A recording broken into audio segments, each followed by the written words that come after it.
I love how it actually warns you. It gives you that, it gives you a warning now that you're being recorded. I used to have to do that myself. Now Zoom Right. does it for me. No Okay. 4-letter words. Yeah, exactly. I mean, these classes do go on YU Torah, so in general, just good to be aware. I like to remind everyone from time to time. Actually, you know what I should do? Let me put the sheet in the chat once more because again, I doubt that we're holding on to it from week to week. So let me just put that file in. It'll take but a moment, and then we'll It's the start. same one. It's the same one. So, Okay. Susan, you're very responsible and on your game. People like me tend to lose sheets in between weeks, so I'm just gonna share it again over here for the benefit of people like me who aren't as good at keeping files. Okay, so let's do that, and there we go. So it should be in the chat right now. The Bnei Banim.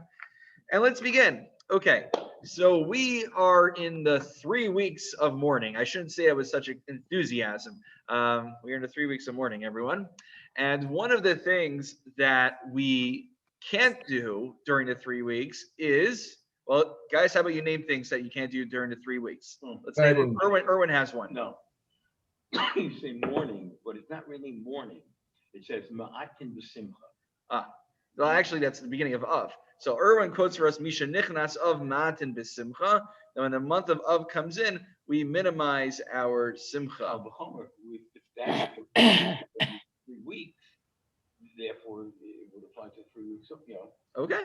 Ein hachinami. I think both correct. It's a good point, Erwin. So Erwin. It's not mourning. We're just reducing. Got it. Okay, so what Erwin, you're saying is that it's not mourning per se, but is minimizing of simcha that we have. We say everyone only knows Misha Nichnas Adar Marbin b'Simcha, that when Adar comes in, we have simcha. But if you look in the Gemara in Tanis, actually, it's really Misha Nichnas of Ma'atim b'Simcha. When the month of Av comes in, we minimize our joyousness. And then the Gemara said, we could derive from there that when Adar comes in, we're supposed to celebrate. But meanwhile, I only hear people sing songs about Adar. No one sings songs about Av. Anyone want to compose something? Like it wouldn't, not the same tune, like Misha. It has a little bit of an upbeat tune. We can't do that. But we're not supposed to sing. Yeah, exactly. Okay, good. So what Toby mentioned for us is there is a prohibition to have weddings during the 3 weeks, and Sphira also, which we had until Lag BaOmer, depending on our custom. And then what kind of developed over time was not having weddings became not listening to music, because that's generally when you had live music. And then during the 20th century, when recorded music became proliferated and accessible, then poskim started saying, you know what, listening to recorded music is also problematic, just like listening to live music. But many poskim don't. There are some poskim that don't go that far, and we'll save that conversation for the end of the class. But right now, this is part 2 of last week's topic. We're talking about Christian music, Jews listening to Christian music. And then we'll talk about the general issues of music toward the end and tie it into the 3 weeks, because this apparently is supposed to be one of my 3 weeks classes. So I guess I have to tie it in somehow, right? Okay. Torah's Torah. So what we learned last time was the background. Now, instead of taking an hour to give you the background this time, we already learned it. I'll summarize the background very briefly. So we talked about the issue of Christianity. Number one, when I'm asking the question of listening to Christian music, I have to identify what is the potential issue of me listening to Christian music. So we said it could be 2 problems, but the main one is there is a prohibition for me to follow in the ways of the Gentiles. So we mentioned that Soloveitchik was opposed to stained glass because stained glass was associated with churches. So everyone kind of has their own interpretation of how far you want to take B'chuko Seim Lo Seilechu. Some say it's an issue of copying non-Jewish practices in general. Some more conservative approaches limit it just to paganistic practices that we're not supposed to follow. The issue is, even according to the more limited scope of this prohibition of B'chuko Seim Lo Seilechu, Christianity, we said, for the most part, if they're Trinitarian, then they are considered polytheists, and by virtue of being polytheists, it is avodah zarah. So the main issue we have to reckon with is if we accept that mainstream Christianity, Catholicism, any Trinitarian sect of Christianity is polytheistic, it's avodah zarah. Then listening to their music, well, one issue is the other is quoted on the second page, which is Shem Elohim Acherim Lo Saskiru. One should not be mentioning, and I guess he derives from their listening as well, to praises for foreign gods, which of course that could be a huge issue if I'm listening to Christian music. And what we ask is, well, what about things that aren't as obviously Christian? Remember we talked about Les Miserables last time. It's not Christian per se, but it has Christian themes. Jesus does get mentioned in there. We also talked about what about just saying Jesus, right? So Rav Henkin said we could say Jesus, but you shouldn't say Jesus together with Christ, because Christ means, I believe, the appointed one, the chosen one. So by saying Jesus and Christ together, you're basically affirming that Jesus was the chosen one, which sounds like Star Wars. Okay. And that's actually where a lot of these movies probably get the whole like chosen one stuff from, because you always have like the chosen one in the Bible as well. And then we went through a few questions about what about saying things like Wednesday and Thursday. Wednesday refers to Odin, and Thursday is reference to Thor, which were Nordic gods. And we said, well, that's not as problematic as Christianity, because Christianity people still practice. The Nordic religions, however, most people don't really worship Thor anymore. He's kind of just become a character in the Marvel Cinematic Universe, but we don't have to worry about saying Wednesday and Thursday. So now those were a few. Oh, also then we talked about, of course, we talked about Christmas, the war on Christmas, right? So, and we actually said how many people in America, they will say Christmas, but they're not referring to the mass celebrating the birth of Jesus on Christmas. We're just referring to Christmas as the general day of major consumerism in America. So when his line, it was really great. You know, you see on the bumper stickers when they say "Keep the Christ in Christmas," I'm like, oh, that's such like good mussar right there. So you know, it's like a lesson for us also when we have our holidays. We got, you know, there is what to learn. There is chachma b'goyim tamen. You have to believe that there is chachma to learn from the other nations. Just like the Christians are giving mussar to themselves, you have to keep the Christ in Christmas. It reminds us when it comes to our holidays also, we should make sure to keep HaKadosh Baruch Hu. We should keep the Torah in our holidays too. It's a challenge for everyone. But the point being is the fact that the Christians have to give mussar to everyone in America to keep the Christ in Christmas, it shows and indicates that Christmas has become disassociated actually with Christianity. I mean, think about it. You think about Santa Claus on Christmas. What the heck does Santa Claus have to do with Christmas? It was something that Coca-Cola made up, and now like everyone thinks of that saint as a guy in like this red pajamas. So definitely, it's become a secularized holiday. For instance, Marissa and I, we were rewatching the first Harry Potter movie, Sorcerer's Stone, and in Harry Potter, there's a whole, they go to a school of witchcraft and wizardry. They don't, you know, it's definitely not a religious institution, but they're celebrating Christmas over there. And I turned to Marissa, I'm like, wait a minute, like these people don't worship Christianity in Harry Potter. Why do they have Christmas? Apparently it just became a general holiday. Even the witches and wizards, the pagans took it on. So that's something that we do not need to worry about. It became what was it, like a Simon Ba'alma, a Shem Ba'alma. He used that kind of lashon. So that was you know, a quick overview. I'm probably missing a few details, but those were the key points from last time. Now I remember, I think there were a few people that had questions that were remaining. So I want to just briefly open the floor. If there are any questions that were remaining from last time that I failed to address due to the lack of time, I just want to set aside maybe 5 minutes right now to take any brief questions before we move forward. So, Zadie, then Erwin, and that's it. Okay. Zadie. I just want to quickly observe that I didn't know the origins of the names of Tuesday and Wednesday until you just told us. People don't think that the days of the week have any significance in terms of the names of the days. Those just It's the day that day is called, It has no religious significance. They don't know religious Right. history behind the name. Very true. I didn't know that. I knew it at some point, but then I totally forgot about it. So I think yes, there's two leniencies there. One is that no one's worshiping Thor and Odin really anymore, as far as I know. I mean, there might be like like a few people in some colony that like LARPing and they worship the Nordic gods, but otherwise you don't see that. The second consideration is what we just said with Christmas, that like you said, no one thinks about the pagan gods, the Nordic gods, when we say Wednesday and Thursday. So there, that's to your point. So Zadie, Or the months of the year for that matter. right, for the Jewish months of the year with the Babylonian, based on the Babylonian calendar and mythos. So very true. It's a similar rationale there as well. Erwin, I'm going to We turn know around. that October relates to pumpkins. Define what Christian music is. So Erwin's is asking, how do we define Christian music? So actually, the next section we're about to do is going to get into the nitty gritty of Christian music, because everything we shared until now was just a background of Christianity being an issue with Jewish culture in general. But now in the final section, section Yud, if you look on, those are following inside, page Kuf Chaf Hey, section Yud, the 10th and second to last section, is where he says, so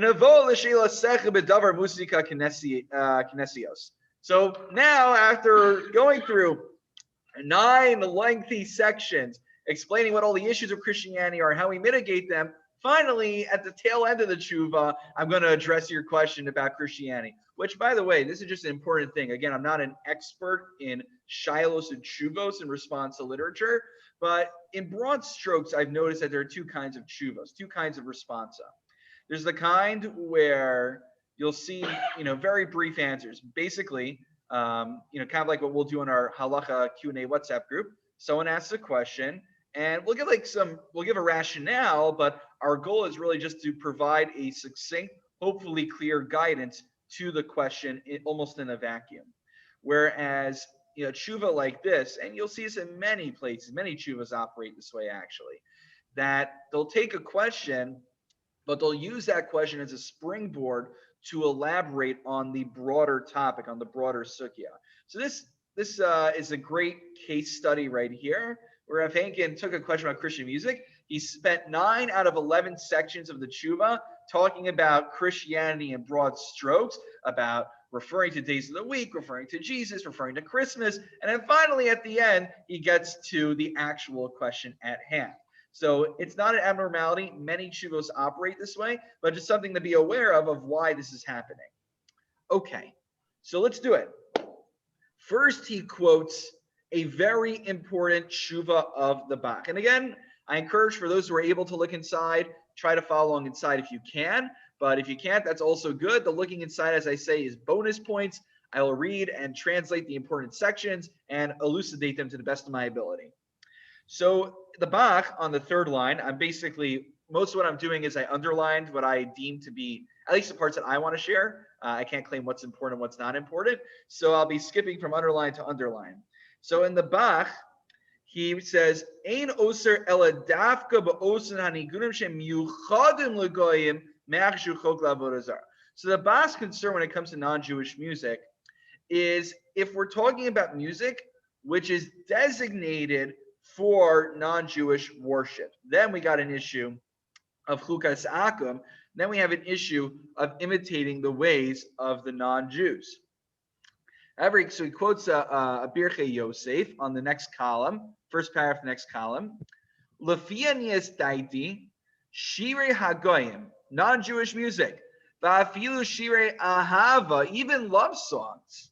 Mutter lahavkam l'shir sishpachos adi shinoi hamilem va'lashon. You're allowed to take. This is surprising. If you ask me, what's worse? And I think we talked about this last time. What's worse? Listening to a song which has lewd content in it, or listening to a song which has pagan or Christian content in it? I mean, they're both bad, just for different reasons, probably. So here, it's a little unclear when he says Shirei Ahava, love songs.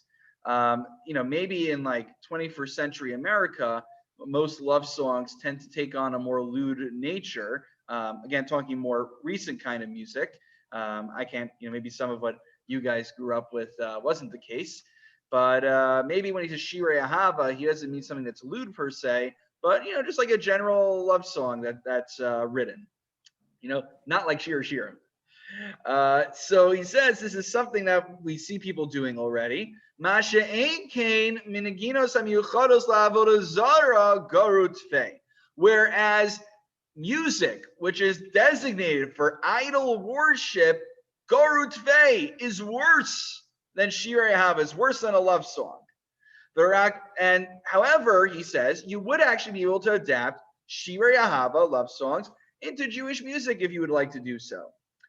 However, he gives a very, very exceedingly important caveat, which is super relevant for davening today. Before you start going onto the radio and adapting every song into Kabbalah Shabbos, wait until the next few lines and then make your determination.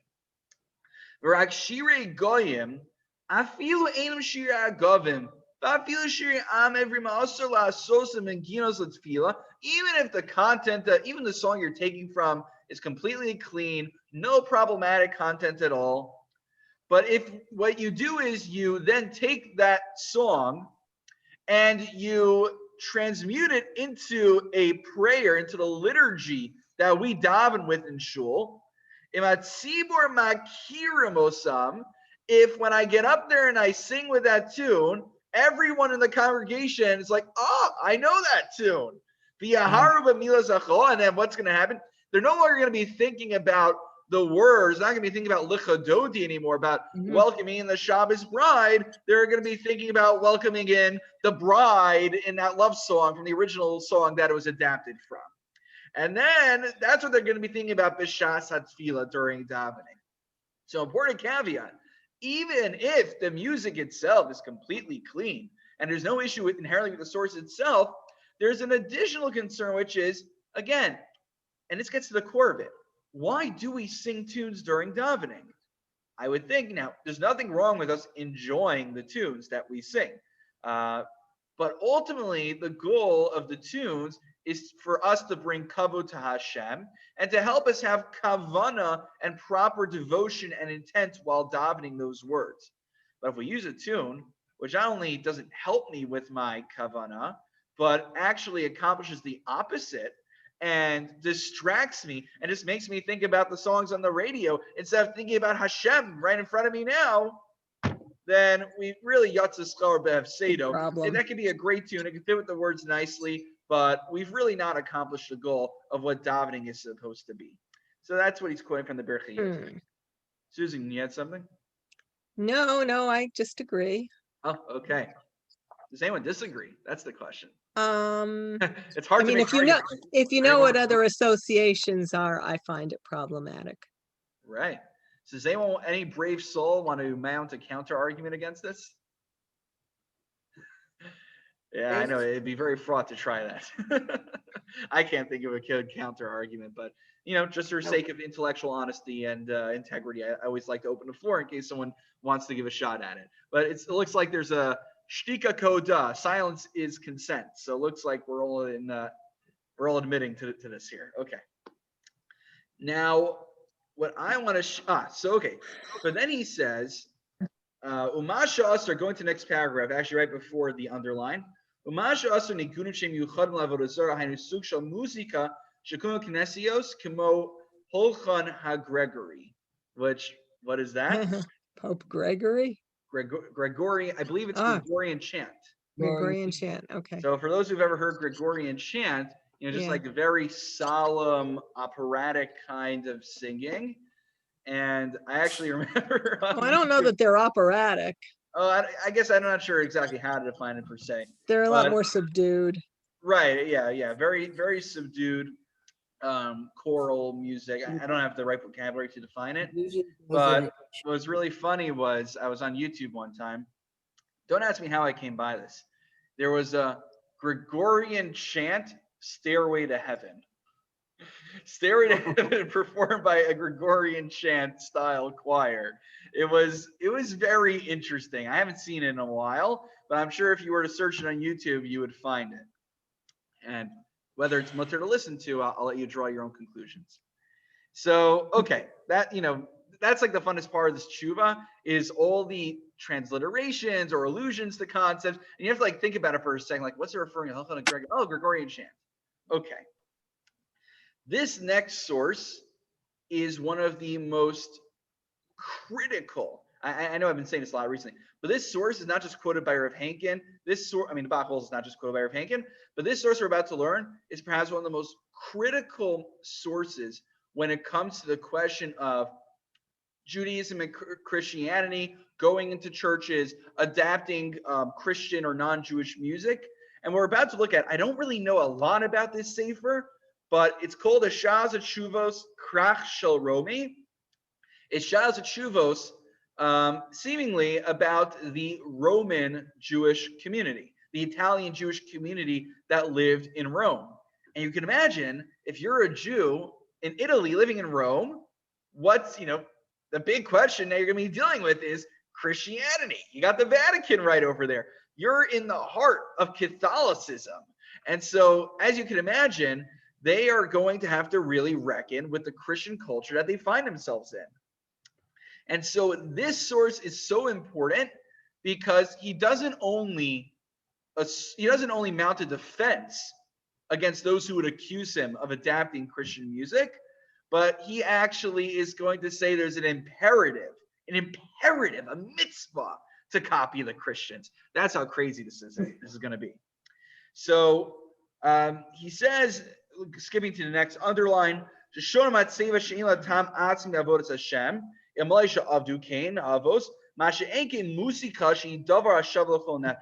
basically, first he has to say is, how does he reckon with the issue of not following pagan practices? So he says, look, if the non-Jews back then decide to worship something in particular, so then they designate that to something Christian.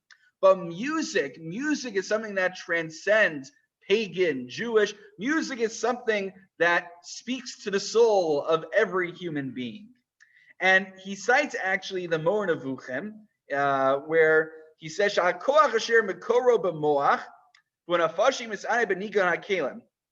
that, fancy language for the force that is found within one's brain and within that one's soul enjoys comes from the playing of music, which, this basis actually comes from Tanakh, that if a Navi wanted to receive Nevuah, a prophet wanted to receive Nevuah, they had to be in a calm state of mind. Actually, those who are in the Thursday morning class, my wife Marissa cited that Gemara. So okay. So you're getting in some of it right now. So the idea is that they would play music sometimes. They play a harp, play a lyre. That way they could be in a calm state of mind where they were ready to receive prophecy. So music is a very important thing. That's what he's deriving from the Rambam in the Guide for the Perplexed. Next underline. Ulechein heyach nasur dover sha'tevat sarchlo kvi hergel kol makom umakom. How can we deny people something that human nature requires based on the culture and place that that individual finds himself? Uladugma, for instance, Hayahudi Haitalki lo yichanea libo betfila ki lakol hanoim shal muzika shemenagnim bebate tfilas anotzrim belomi muzika acheres. The Italian Jew, when he wants to find music that is stirring for him, music that truly touches his soul, what is the kind of music that he sees as the real McCoy? He would turn to what are they doing in the churches? The kind of music that they would sing in the Christian churches is the kind of music that would appeal to a Jew who was living in Italy at that time. And because of and he says, even if this music is designated for Christian purposes, it's literally Christian music, it doesn't matter. There's no issue of chukas akum. Here's the kicker.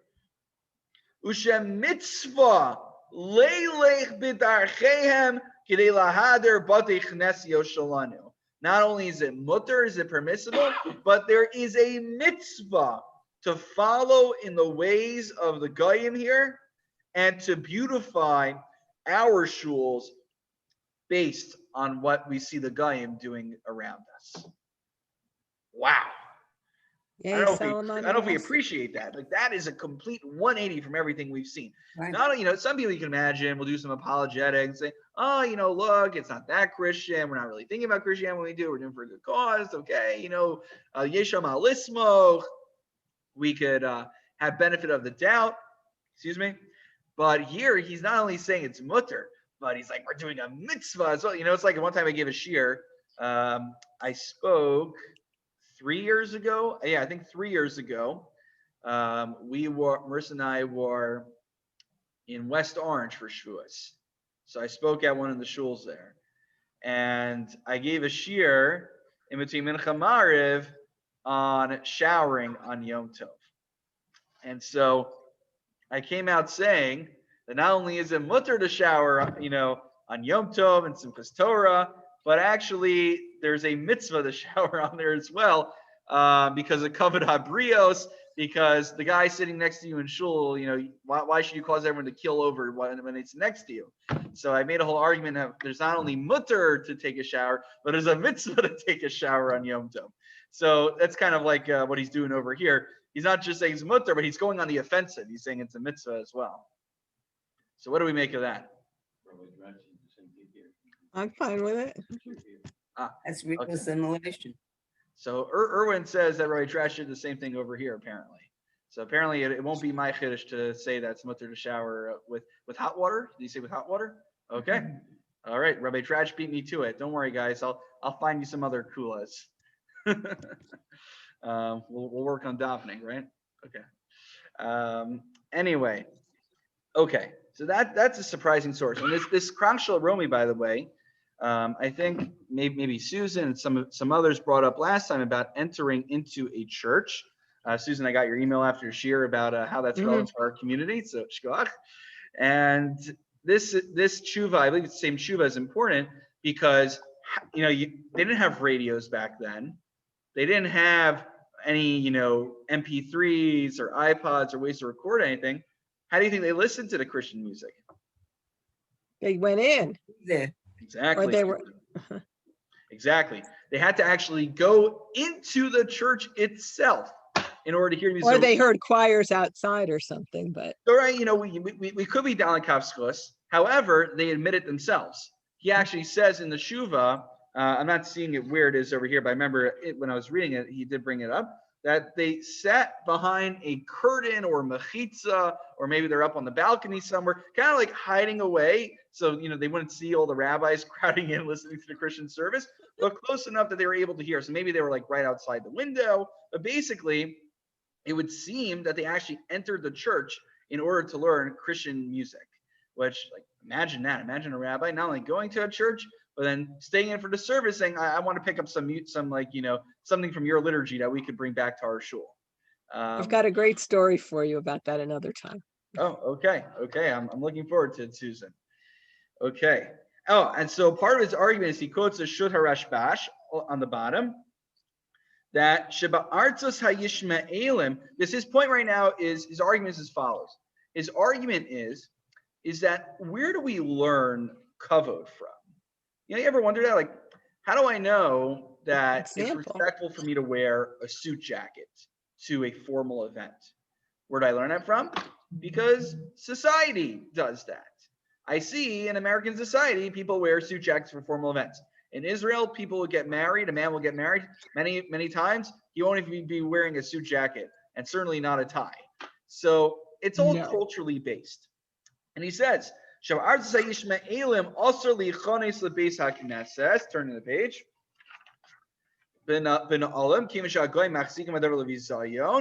If you go into a mosque, you're in a Muslim country, you would not be allowed to go into the mosque. You're not allowed to go to the prayers unless you take your shoes off. Taking your shoes off is a sign of respect and honor in their culture. Vila ba'artzas Edom, whereas in Christian countries, the opposite. Also, the says Yachav you wouldn't be able to go into a church and you wouldn't go into a shul in a Christian country with bare feet. Rather, you must go in with shoes on, because otherwise that's deemed as an affront to the honor of the temple. And so he's saying, as you see this, and it's not just about music, he says, if you go into a synagogue, you go into a shul in a Muslim country, they won't be wearing shoes. You go into a synagogue in a Christian country or Christian community, they will be wearing shoes. What about Chukas Akum? It's not Chukas Akum. That's just the general notion of respect and honor. And it's not an exclusively Christian idea. So what he's trying to say is, he's trying to make the analogy. Now, you'll tell me if you agree with this, that the same way we learn from our surrounding culture, whether it's the Muslims or the Christians, how to dress honorably and respectably for an event, so too we can learn from them music as well. And you know what? It's not the craziest thing. I think I've shared this story a few times already, but I always love resharing it, that my Persian chavrusa that I had back in YU, that from Great Neck. So somehow we wound up on a Shabbos together. We went to an Ashkenazi shul, and I asked him after davening. It was his first time in a long time at an Ashkenazi minyan. So I said, "No, what did you think?" He's like, I said, I could tell he didn't really enjoy it so much. I said, "Okay, no, give me your feedback." I pushed him to give me a response. So he replied, the music, the singing, it sounded like a church. So I said to him, that's kind of funny, because when I hear Sephardic davening, I think it sounds like a mosque. And so what we see from here is that whether we, and that's the interesting part also, whether we intentionally decide to do so or not, clearly, even if we're not trying, we automatically absorb the tunes and styles from our surrounding culture. You listen to even just from Yidel Didel music. It's inspired from what they heard back in Europe or back in Russia. So it's, I'm not an expert in music, but it's just very evident to me that that's what's happening. So, what about yeah. I'm sorry, what about covering your head then when you go in? Because in a church they would not. And how did that get absorbed culturally? I think the yarmulke just has a longer standing status, perhaps. But right, it's interesting. There's certain things we've adopted, certain things we haven't adopted, and I think that's actually a point that Rav Henkin would make. So for things where there's a clear halachic obligation. Now, wearing a yarmulke, by the way, it's not them. A clear halachic obligation became a minhag Yisrael, became a custom. But once something has halachic force, we're going to do it whether culture says yes or no. But for things which aren't halachically dictated, now I know I grew up in yeshivish world. They like to believe wearing a hat and jacket is halachically dictated. In order to say wear a suit jacket to shul, it's a nice thing. I mean, look, it's if you want to show more kavod for tefillah by wearing a suit jacket, power to you. I think that's wonderful. But you're not going to see a sif and shulchan aruch that says thou shalt wear a suit jacket and a borsalino to davening. They'll base off the idea of a double covering, which definitely has sources. But things that once something is not written in a halacha one way or the other, then many times we look at our broader culture for clues as to what's considered honorable and respectable. So that's the argument that he's making over here. Oh, and then interesting, the Rambam comes up as well. So the Rambam, this is a great Rambam. You guys ever wonder what's the deal with Chazaras Hashatz? We just davened Shmona Esrei, and now I have to hear that guy in the front of the room do it aloud all over again. Anyone ever wonder what's the deal? Now I know some of you will say, "Oh, but that's the chance for us to sing out loud. That's the chance for someone to sing every stanza of Kedusha while my feet wear out and I nearly fall over." Right? So that's some of us really enjoy Chazaras Hashatz apparently. But what's the point of Chazaras Hashatz? Anyone know why the Chazan has the prayer leader repeats Shemona Esrei? For those who couldn't say it. It's his individual prayer. Well, actually, but No. he prayed right beforehand, didn't he? For the community. No, it's for those who couldn't pray, right? No, I thought it was for the community. Yes, very good. So Erwin as well. I'll give you credit where credit's due. So as you're pointing out, the prayer of the Chazan, because it used to be we didn't have Sidurim, And what would happen is that the chazan would know the davening by heart, and he would say out loud. Nowadays that we know how to pray on our own, we say it silently, but we're kind of stuck with chazaras hashatz. I hate to say it that way, but that kind of is the way it works. There's a number of things we're stuck with. Having second day of Yom Tov we're stuck with until a more powerful Sanhedrin comes along and revokes it. So I'm not going to elaborate on that right now. But the Rambam had to deal with this issue. By the way, this issue that the Rambam has to reckon with, unfortunately, things haven't changed much from Alexandria to United States in the 21st century. Take a look. Actually, I didn't underline the entire thing, but you see in the first paragraph where I underlined Shuvas HaRambam. So Rambam writes, Shenhinig b'Mitzrayim, the minhag that they had in Egypt, Shad Tzibor Yispal Shmona Esrei Mila b'Mila Mashat, that everybody would say Shmona Esrei out loud together with the Shliach Tzibor, with the Chazan, Kidelim Noah Sicha B'Teil V'Shatz Chazaras Hashatz. Why? Because during Chazaras Hashatz, what happens? That's the time that everyone likes to talk to their neighbors and have audible conversation. I always love the people that are like in the back of shul. They think they're having a silent conversation, but meanwhile, we hear them all the way up in the front. It's you know what? I'm not going to talk about talking in shul right now, but that's for another time. Anyway, so the Yusar Chil Hashem Shenispashe Ben Arabim Shayehudim Rokakim Ukochim Umisaprim Besot Filasam. So imagine that you have the Christians in their not the Christians in the church here, but you have the Muslims in their mosque.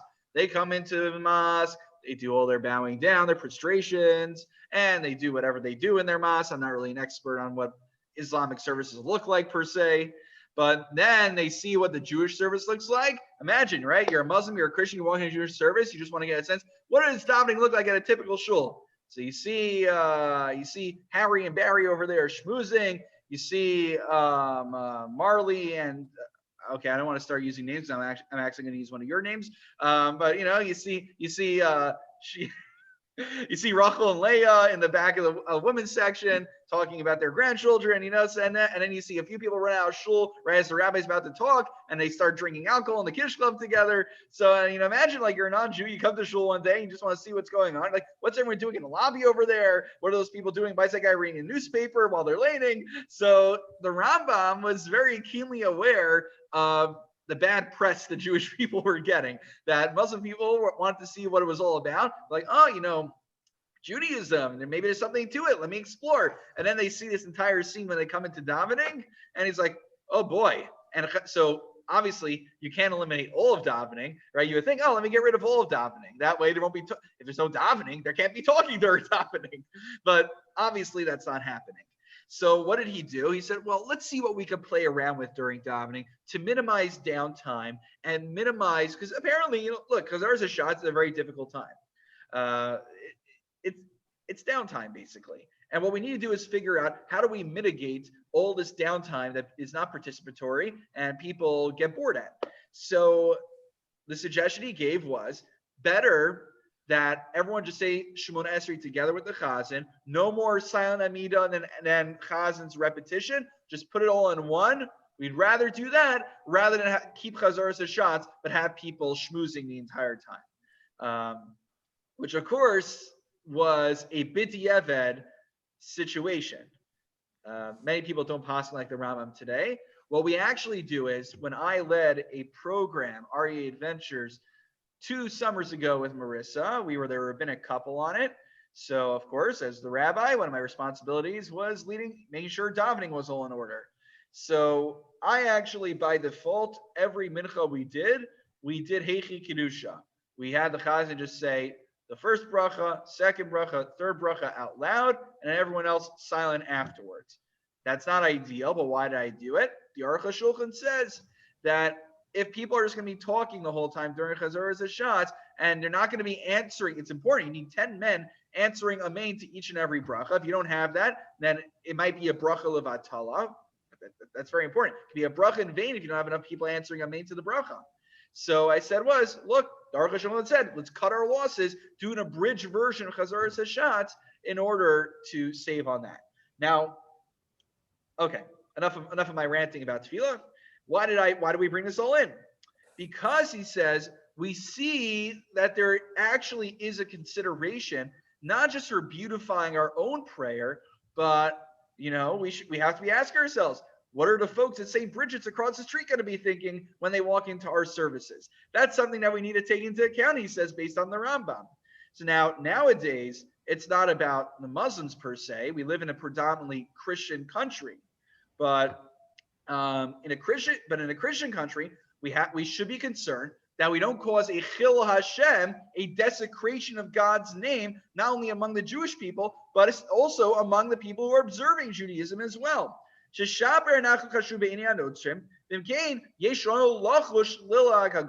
be worried for Goyim demeaning Judaism by us demeaning it first. So that is a part of his argument as well, that we should make sure that our prayer services, our music is at least up to par with what they're doing at the churches. Otherwise, if we don't provide at least the same quality of prayer as they do, what does that say about our religion and our dedication to our religion, is what he's saying. Okay, I'll pause. Thoughts, questions, challenges. What do we got? Or did we make such a compelling argument that no one can even think to disagree? Toby's nodding her head over here. Toby's like, let's put everything in order over here. Let's get all those talking guys. Well, different people are going to be affected differently by different things. Yeah, Susan, elaborate, please. No, I'm just saying some people might be impressed by a long and elaborate service, and other people would be appalled by it. I'll tell you what happened. I've been looking forward to this the entire year, by the way. I am in a WhatsApp group for American modern Orthodox rabbis. Basically, every modern Orthodox rabbi who exists in America, almost all of them are in this WhatsApp group. Hundreds of people in there. And finally, we are having that discussion. I can't share any details because it's confidential, but in general, we're having a discussion finally about what can we learn from the high holidays of last year, how we streamlined davening to high holidays. Fair enough. This year as well. Why? You're going.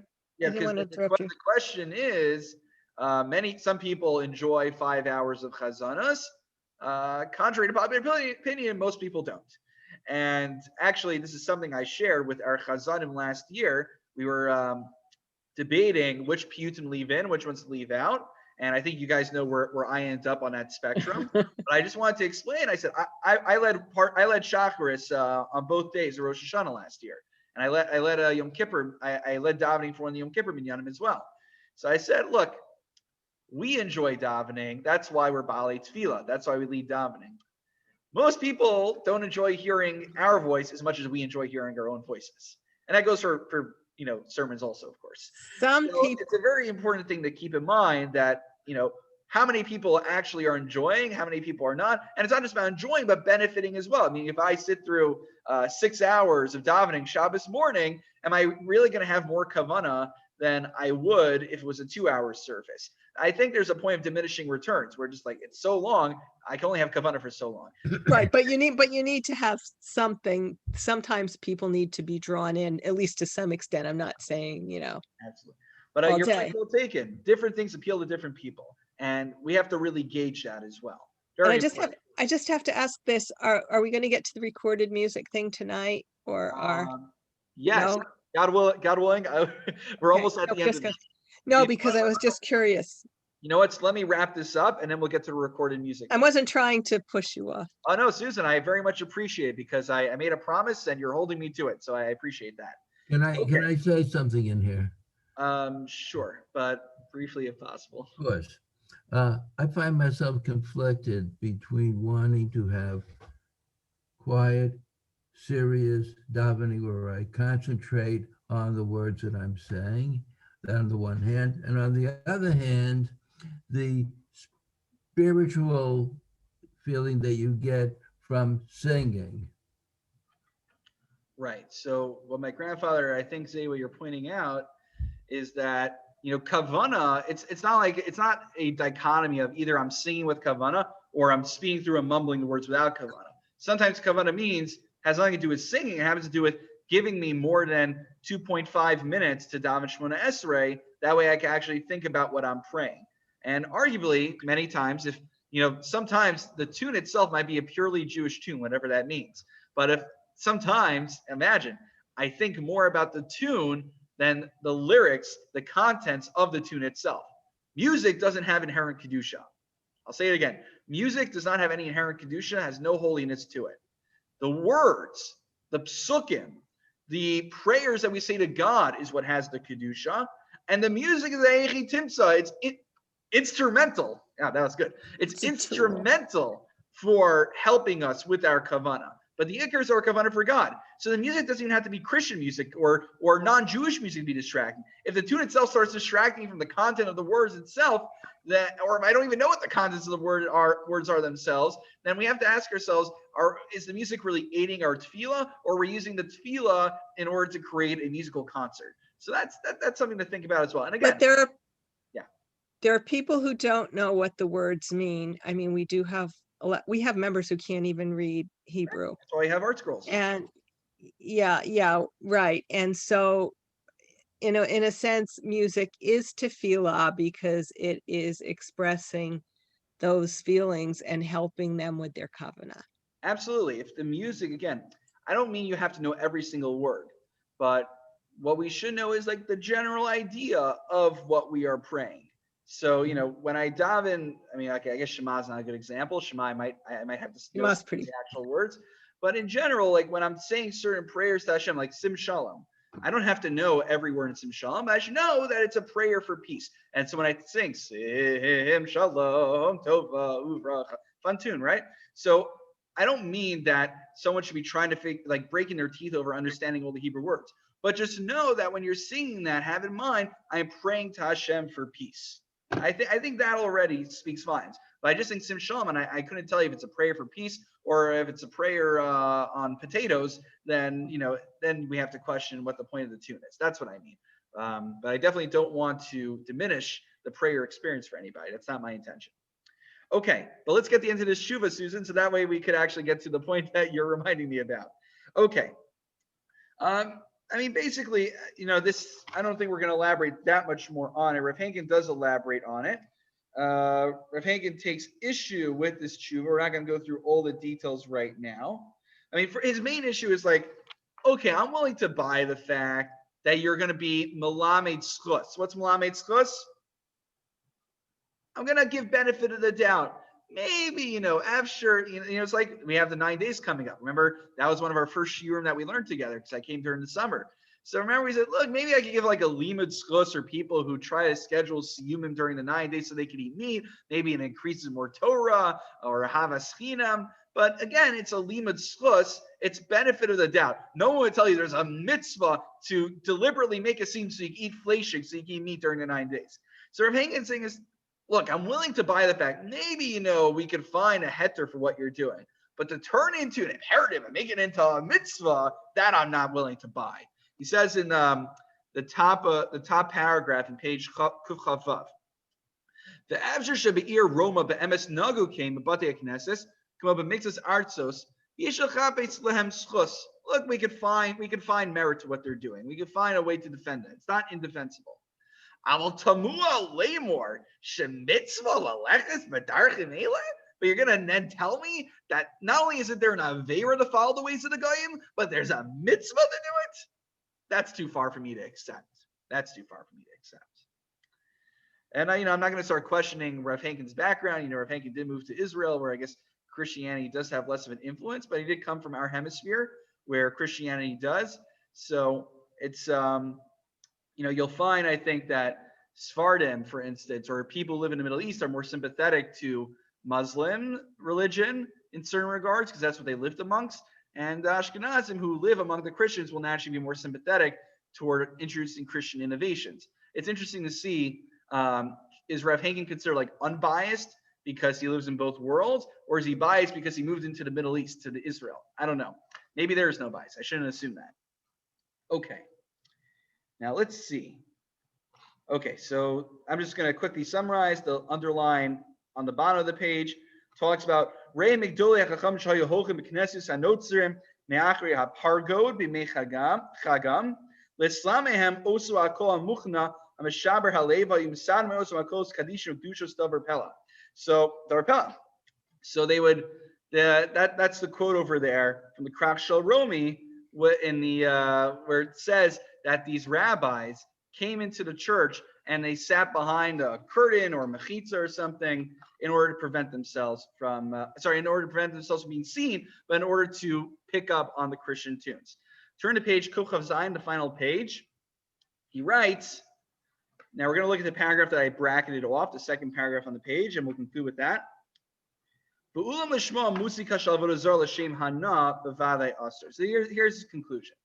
To listen to pagan music to derive benefit from it, that is prohibited. Not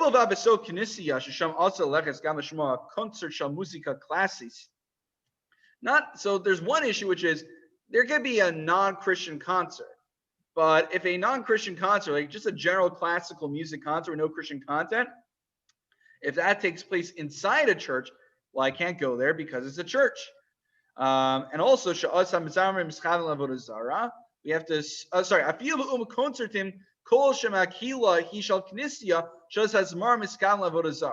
so even if you have just a Christian choir at that concert, like for instance, a gospel choir, it's hard to believe that their singing is not being directed to Avodah Zarah, which I'm not going to mention any names of synagogues, but apparently there was a synagogue not too far from us that actually did this on Martin Luther King Day, that they brought a gospel choir into their sanctuary. And it's just interesting to compare that practice with what Rav Henkin, who is considered to be a more left-wing mono-Orthodox rabbi, is taking a hard stance on, saying it's usher to do that. But not for me to judge. I'm just putting the sources out there for your reading pleasure for you to consider. And look, even if you think that this gospel choir we invited in for Martin Luther King Day, they're not thinking about Avodah Zarah per se. You know,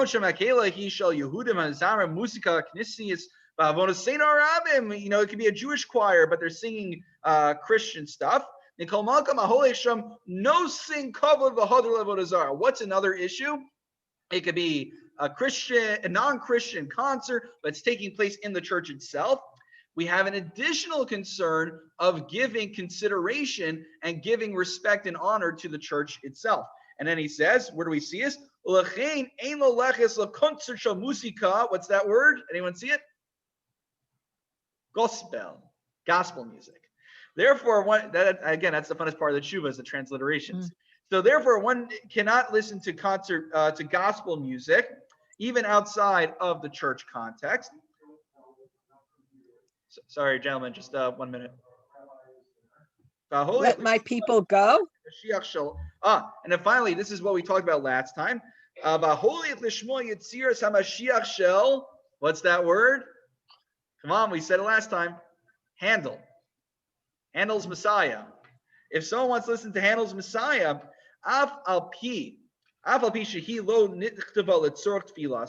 even if it's not written in particular for the use of prayers inside a church, nonetheless, it's a way of paying homage to their Messiah. The okay, this is for the experts who actually know Handel's Messiah. I don't know it so well. In fact, I don't really know that much other than the brief YouTube clip I went on to for a second. Apparently, the King of England instituted a minhag that in the final section of the piece, everybody would be standing up at that point. And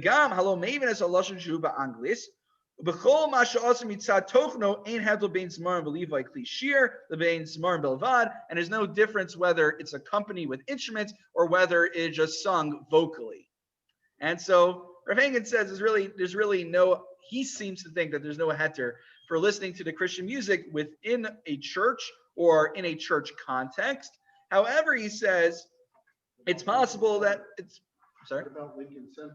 Okay, so we get into that. We're actually only have a few minutes left, so we're just going to finish off this part. But he does say, however, in the next paragraph, Umi lishma musika knisias be'akroi derech radio ide taklit nir shemutter emeno maven halashon. So, however, look, if I listen to some non-Jewish music, I listen to Christian music on the radio, and I don't know what the lyrics are, then maybe it's mutter to do it. She'eno yotzi de kriyas. Why? Why wouldn't it be an issue to hear it on the radio? Listen to his svara. The same way, and everyone's going to attack me for this one. Watch. She'eno yotzi de kriyas Megillah idea radio. The same way, if you listen to the Megillah over the radio, you're not yotze listening to Megillah Esther. So too, one. You see, this is a beautiful example of where a stringency is sometimes a leniency, and a position that's a leniency is sometimes a stringency. So here we have a principle that if one listens to the Megillah over the radio, you're not yotze. But on the other hand, that's a heter to actually listen to Kol Isha, to listen to women singing. You want to listen to Fleetwood Mac over the radio, then it would be mutter. Why? Because if you in principle believe that music that comes out of a recording device is not the original voice, so sometimes you'll adopt stringencies on that basis. Listening to Megillah through Zoom or radio will not count according to that opinion. But on the other hand, there's no issue of me listening, as long as it's appropriate music, to Kol Isha of a woman singing over the radio or Zoom, because then I'm not hearing her voice. I'm hearing some sounds that a computer made based on her input of her voice.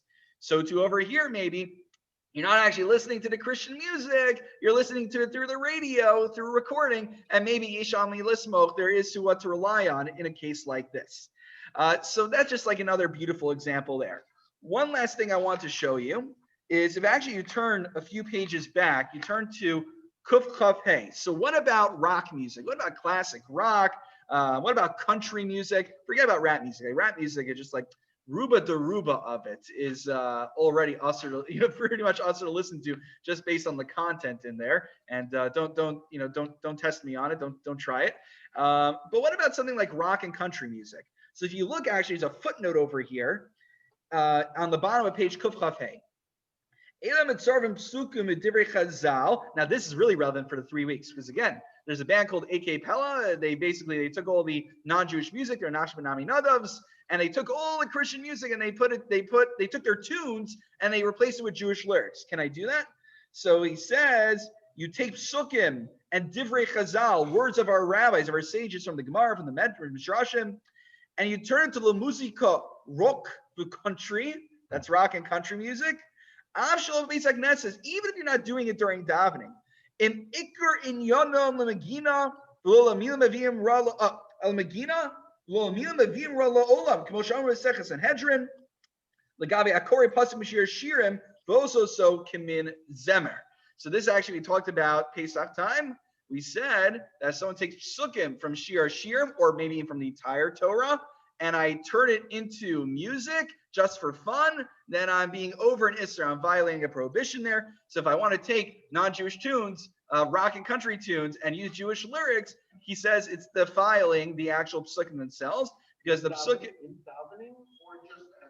So he's saying alachas kama v'kama during davening because it would be distracting. He quoted the Bercha Yosef on it, that during davening, because I'm not thinking about Hashem, I'm thinking about the tunes, about the lyrics of the other song instead.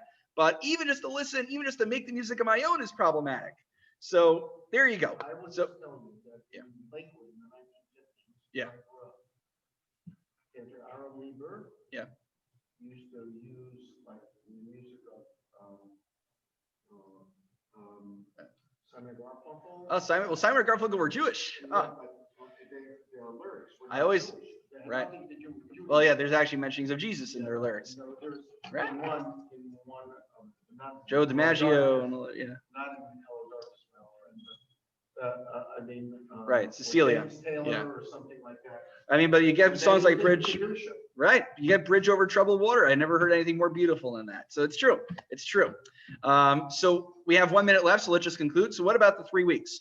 So again, the main issue during the 3 weeks is the weddings that developed into music. So Rav Malamed actually has an approach where he says that one could listen to non-live. The important thing is non-live music during the 3 weeks.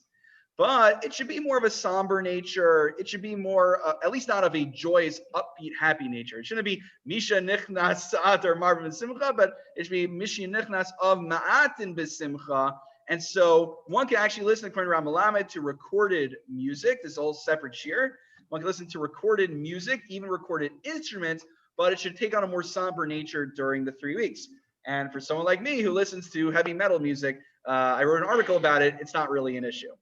Anyway, I apologize for having to end like this. We have 1 minute until Mincha. I need to go turn on the Zoom for Mincha. So Yasher Koach, everyone. Thank you for coming, and looking forward to learning again next week. Have a great evening. What we just say about police not be done.